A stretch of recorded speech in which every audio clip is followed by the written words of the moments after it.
Hello everyone, welcome to Sanmarga classes. ಬಲ ಮತ್ತು ಚಲನೆಯ ನಿಯಮಗಳು ಪಾಠದ 31ನೇ ಪ್ರಶ್ನೆ. ನಾವು ಪೆಡಲಿಂಗ್ ನಿಲ್ಲಿಸಿದಾಗ ಬೈಸಿಕಲ್ ಚಕ್ರಗಳು ನಿಧಾನವಾಗಿ ತಿರುಗಲು ಪ್ರಾರಂಭಿಸುವುದು ಏಕೆ? ನೀವು ಸೈಕಲ್ ಹೊಡಿತಿದ್ದೀರಿ, ಬಹಳ ಖುಷಿಯಿಂದ ಹೊಡಿತಿದ್ದೀರಿ, ಹೊಡೆದು ಹೊಡೆದು ಕಾಲ್ ನೋವು ಬಂತು, ಪೆಡಲಿಂಗ್ ಮಾಡಿ ಕಾಲ್ ನೋವು ಬಂತು, ಸ್ಟಾಪ್ ಮಾಡಿದ್ರಿ. ಈಗ ಏನಾಯ್ತು?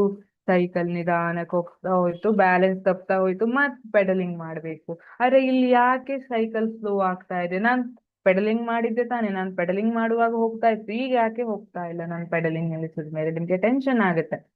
ಇದು ಒಳ್ಳೆ ಕತೆ ಆಯ್ತಲ್ಲ.